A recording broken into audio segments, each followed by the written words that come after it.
Good evening and welcome everybody to another experts discussion with the South Austin Republican Club. I am honored to have one of my favorite people on this episode. Tweed Scott is not only a historian and a tour guide at the Texas State Capitol, but he's also an author. And so tonight we're going to be kind of going through this book. Now, a little bit of a disclaimer. This book is signed by Tweed. And anybody that knows me knows that I covet my signed copies. So there are no notes in here, and these stickers are specially made to not rip the pages. Just get that out of the way. But I wanted to mark and be prepared because there's some great stuff in this book. And I want you guys to really hear from him and from his heart, where this came from, how it developed over time. So I picked about 5 or so parts of the book that I really love. This is actually one of my most favorite weekend reads because it's one of those books you can just kind of dive into anywhere. You don't have to read it cover to cover, and you get a real sense of what Texas is about. So we're going to dig into it. Tweed, welcome to another episode. Well, I got to tell you, Thomas, I'm just honored to be a guest of yours, really and truly. I know what a voracious reader you are. The fact that you took time out to read my little labor of love, well, I'm impressed with that for sure. Well, no, speaking of labor of love, you mentioned here in the very beginning, in the prologue, you say, I admit to having a great attachment to my little labor of love. Since its publication, I've met all kinds of people from around the world.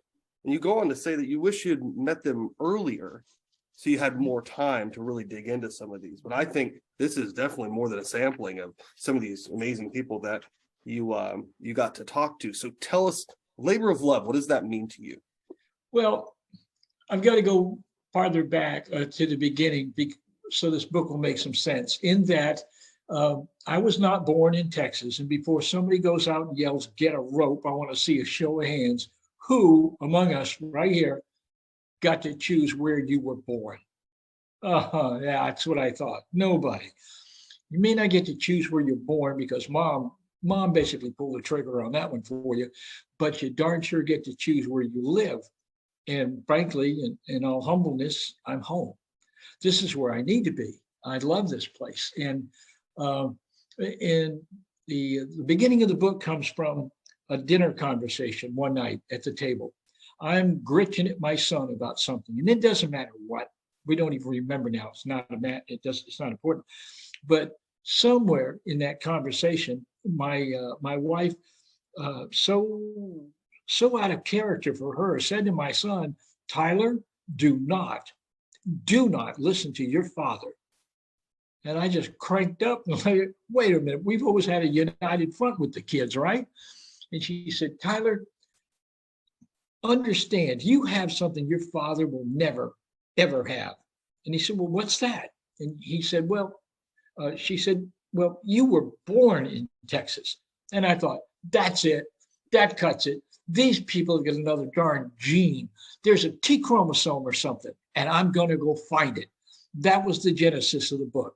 And for the next 2.5 years, I went all over this state, talked to more people, well, 115, 120 people. And I was able to cut it down to 62. But it became this labor of love for me because there are authors who already know how their book's going to come out. All they've got to do is put the words down. In my case, I had no preconceived notions of where this was going to go. I'm a big believer in just do the work. Do the work. Do the work. And I just knew if I asked enough questions at some point, I was going to learn what I need to know. And that's precisely what the whole operation was. So on any given weekend, we would take a point of the compass and go. And that was it. And we went everywhere from El Paso to Nacogdoches, Amarillo to the Valley, and countless places in between. And I met some really interesting people. And the interesting thing to me was how people who could live, I expected a lot of diversity, and I did get that. But what blew me away was how people who could live 4, 5, or even 600 miles apart tell me essentially the same thing. How does that happen? There's no way they can know one another. They didn't get on the horn and say, hey, Tweed's coming. No, it wasn't like that at all. But I just kept asking questions. And then it started to flesh out. It was labor intensive. It was mileage intensive. If there's one thing I don't suffer from, it's an asphalt deficiency. I've been everywhere. And I think there's maybe 3.5 square miles of Texas I haven't seen. But that aside, it just became a labor of love. And as I mentioned before, even if the book never got published, it was worth every minute of time I put into it. Well, I came away, I always had a love of Texas, but now I have a passion for it because I understand it. Yeah, and well, just so people know, it's not only a hefty size for a book, but it's also 300 pages, and that's not, like including like table and contents and everything. Like there's no fluff in here. There's words back to back, and each one of these is a story or a fun fact, pictures. It's really, I've now had this book for several months, and I'm learning something new every time I get into it. So, and that's the truth. Well, for what it's worth, that book actually won a gold Ben Franklin medal for book design. Yeah. Oh, and it's a beautiful design on top of that. Let's talk a little bit about the fun fact. Something I pulled out for the listeners today is this fun fact that you pop in here about the smallest park in Texas. Can you talk a little bit about that? I thought that was just really cool. It's 0.00, yeah, 6 acres. Yeah. 0.006. Actually, yeah, 0.006. Actually, that quote state park is a grave. It is the grave of Elizabeth Crockett. Now, obviously, David died at the Alamo, but he still had land coming to him for serving in the Texas Army, basically. And after all the events had gone down, she came to Texas to claim her land. And it's up in that particular little park is in Acton. Yep. Worth. And that is her grave, Elizabeth Crockett's gravesite. And what's also interesting is it is in the middle of the Confederate cemetery, in that cemetery.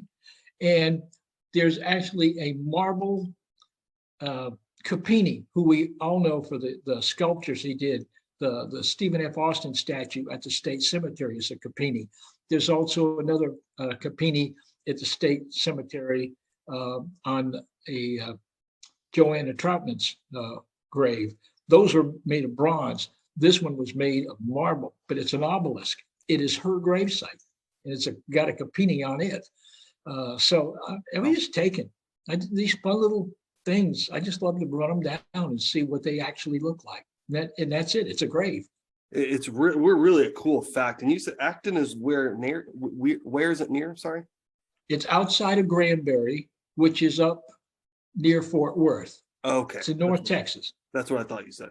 So anybody here in Austin that's listening to this, if that's something you want to go check out, I think it's probably open to the public, I would imagine, right? Oh, yeah. I got in there. Nobody hassled me. So, yeah. Well, speaking of the Alamo, another fact that I found in here was really interesting. And you had some subtext to the Bobby Boyd Ghost of the Alamo, written by Bobby Boyd. You had mentioned to me that he's now passed on.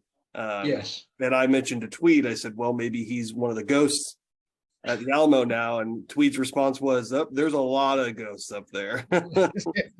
So tell me a little bit about how you found this and what your thoughts are, because the words are just magical. They really are magical. Well, it's a song that Bobby wrote. If you don't know much about Bobby Boyd, let me kind of give you a little refresher. Bobby Boyd is the writer of a song called Two of a Kind, Working on a Full House. Oh, it was cut 6 or 7 times by Garth Brooks. And it was released in different formats, in videos, on CD, whatever.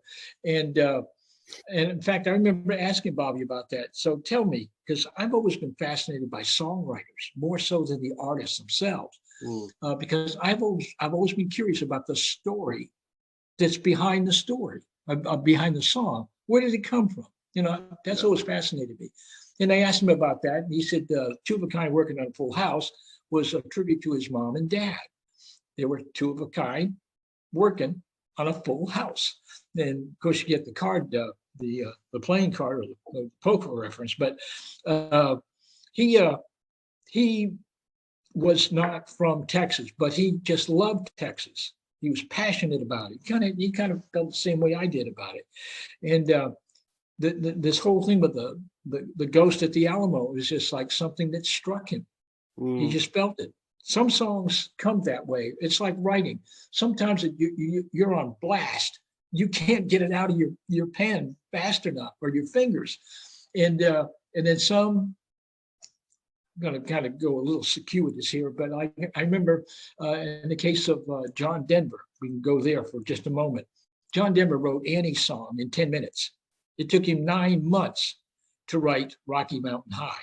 Wow. So some of them are like pulling teeth, and others are just like, boom, there it is. You know, it almost writes itself. And that was the kind of thing for Bobby. He just felt that. Yeah. With the Ghost of the Alamo, he just felt it.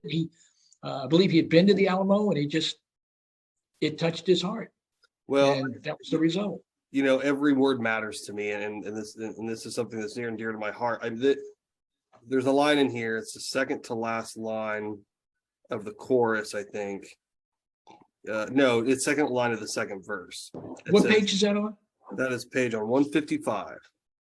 Okay, let me double check my sources. I've read the book 26 times, but 26, precisely 26. Yeah. 155, yeah, and it says on this second to last line of the second, what appears to be the second verse, as a sword of death cuts through me, a page in history unfolds.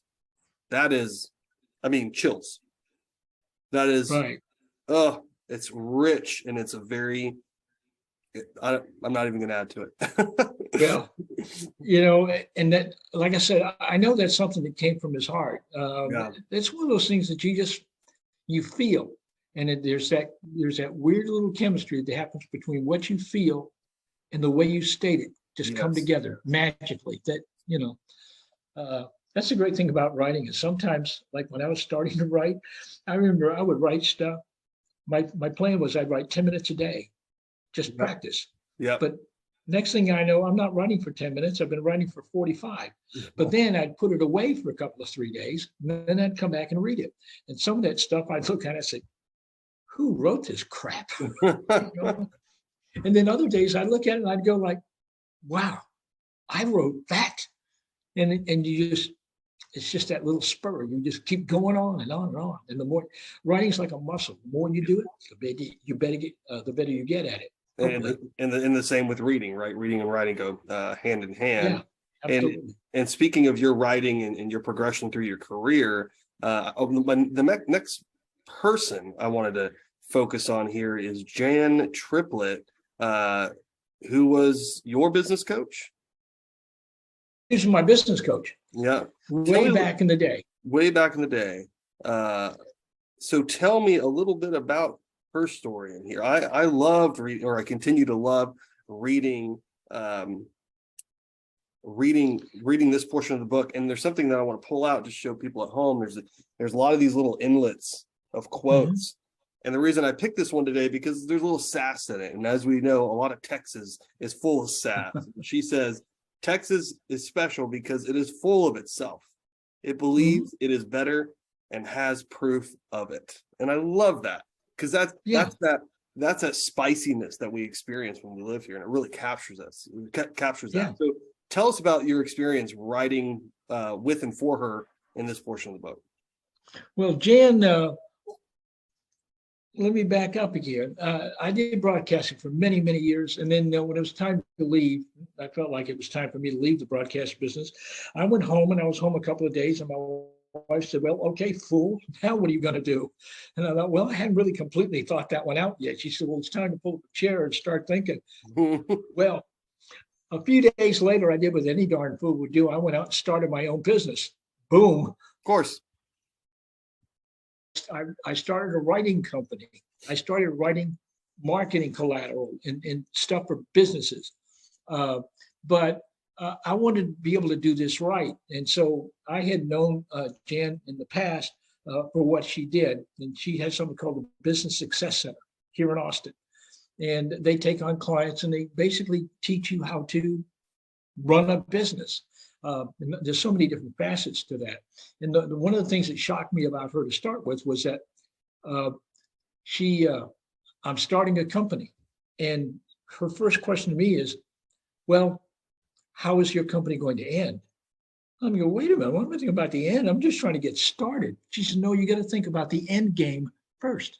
Where do you want to go? What's your goal?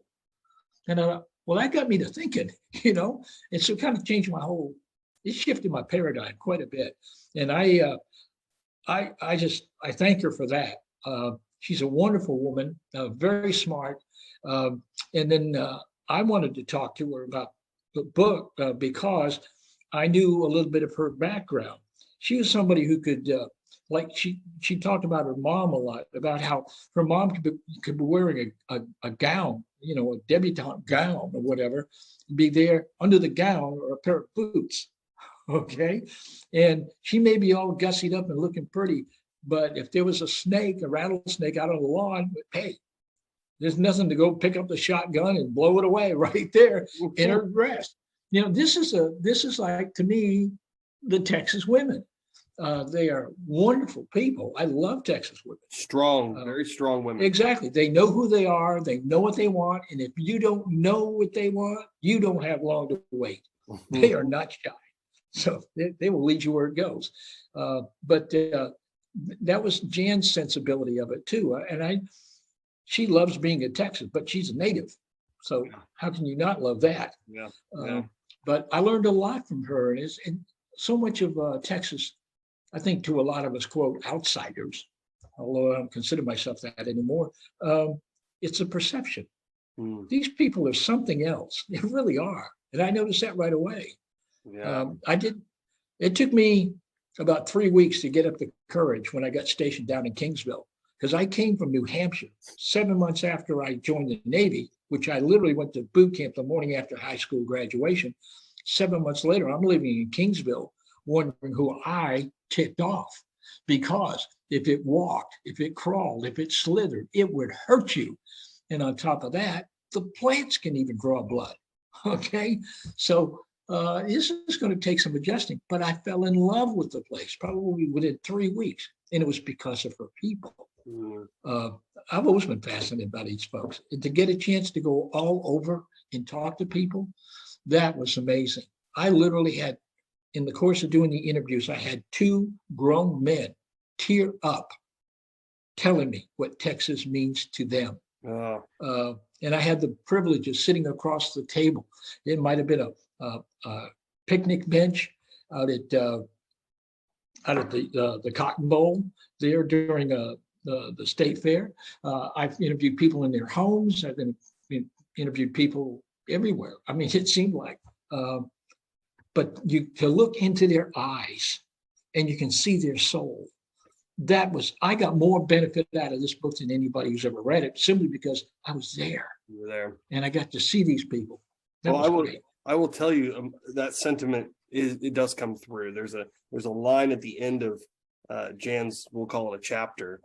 It says, Texas is a tangible, emotional, visceral reaction. Texas is all that. All those. Yeah. And then it says, that may be part of the appeal of Texas. There is always this perception that you mentioned earlier that you are going to be surprised. I mean, again, chills, right?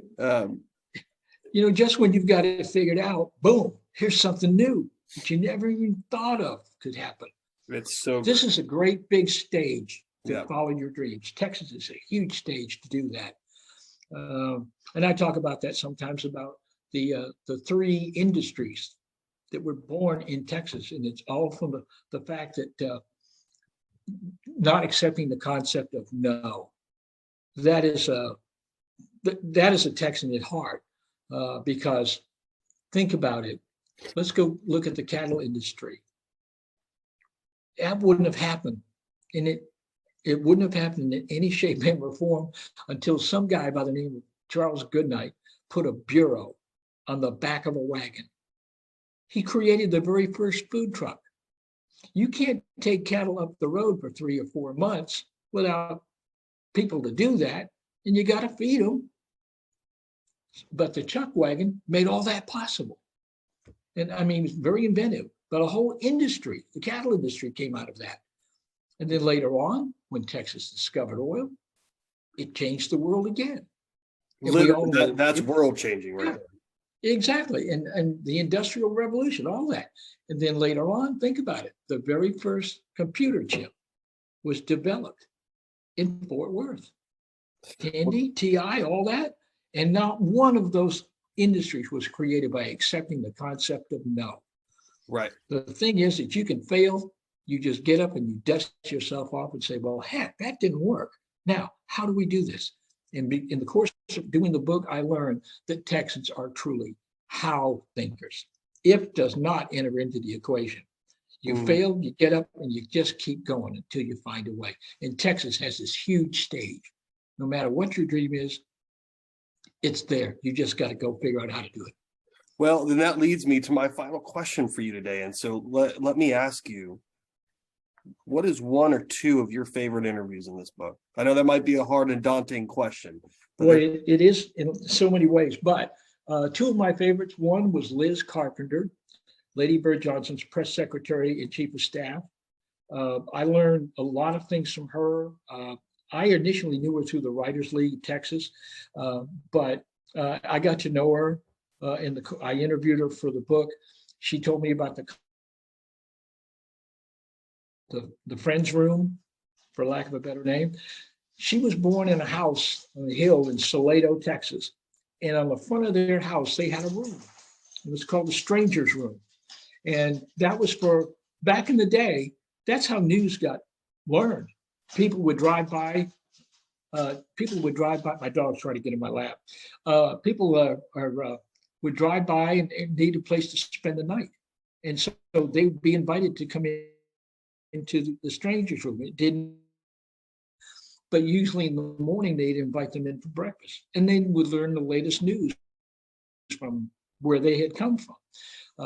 And that was a great concept. I'd never heard of that before. And my other favorite interview was Charlie Yates in the new edition.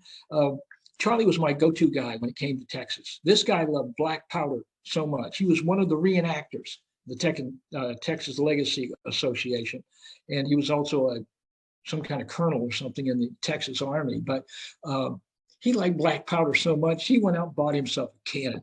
And I mean, he bought a cannon. I'm not talking about that pea shooter Gonzalez. He bought a cannon. And I've been around when it's gone off, and it was loud, big time. But if I ever had a question about Texas, I'd go to him. He never steered me wrong. In fact, I'm going to share a story with you real quick here that he told me that after the Battle of San Jacinto, let me back up. There's a lady by the name of Joanna Troutman. Joanna Troutman made the first Lone Star flag. Arguably, that's the source of the Lone Star. She was born, raised, lived, married, died in Georgia. Never set foot in Texas. But she sent that flag. It's the white flag with the blue star that says liberty or death. She sent that with some guys, friends of hers who were in the Georgia militia. They came over to help fight. And as it turned out, there were a bunch of the guys who got captured at Goliad and were executed. But years later, 1913, our then governor, Oscar Branch Colquitt, literally thought of her as the Betsy Ross of Texas. Now, she's been in the ground 30, 40 years, and he contacts her family, says, would you mind terribly if we exhume her body and bring it to Texas? That lady is buried in the Texas State Cemetery over at 7th and Navasota, okay? And now, to follow through on that, I was talking to Charlie one day, and he said, he was talking about Santa Ana silverware. Well, what are you talking about? He said, well, when after the Battle of San Jacinto, everything was in disarray, and of course, to the the spoils of war go to the victors. Well, they found Santa Ana's silverware in his eating stuff, his plates and all that. And Sam Houston saw to it that Joanna Troutman got the silverware, Santa Ana's silverware. from the Battle of San Jacinto. I had not known that, but Charlie knew it. He was my walking Google, basically. Wow. That But that is insane. oh, I mean, it just the people that I've met in this book. It's been a journey, but like I said, it's truly a labor of love. Well, thank you for allowing us to at least participate in the journey by going through the book that you've so well put together. I also want to thank you for taking the time this evening. This has been an honor. I love the honor's all mine. Trust me. I love hearing your stories, and I live in this book almost on a weekly basis. You mean I have to write another one now? Well, I was just gonna say, we're gonna have to wait to see what you come up with next. I'm sure. I'm working on a couple of others. Okay, I'm sure I'll give you a heads up on one of them. One of them is called 50 Texas, 50 over 50. It's about 50 homegrown companies that are at least 50 years old. I love that. These old companies have got some great stories. Oh, I can only Like imagine. Nagelin's Bakery down in New Braunfels, the oldest bakery in Texas. And the woman who used to run it, she's passed on since. But she had a couple of things that she did that you couldn't do today. One of them, I think, was she would sit by the door in her rocking chair, and people would come in and look up and see the different kinds of breads. And someone would say, do you have pumpernickel? And she'd say, well, tell me, are you a local or are you a tourist? And they say, oh, well, we're tourists. I said, oh, I'm sorry, we only sell that to the locals. She got away with it. Wow. And the other thing is, if you could ask her in German, may I have a cookie? You had to ask in German, but if you ask in German, she'd give you a cookie. I know of a barbecue place too that literally one of the men who worked there for like 70 years, or close to 70. He was 70 when he retired. I take that back. But the deal was he'd worked throughout most of the history of this company, and somebody asked him about the early history. He said, well, there were days that I'd come to work that I didn't know who I worked for because the company had changed hands in a card game over the weekend. Now, is that Texan or what? I love it. I love it. Well, I hate to conclude this. I really do. But again, thank you for the time, and thank you for this journey. And we will be looking forward to your next journey that you take us on. So thank you, and we'll be looking for it. Okay. Well, honestly, the honor is mine. Thank you for inviting me to your little corner of the world. Appreciate it. More than welcome. Anytime. Have a good night. Later.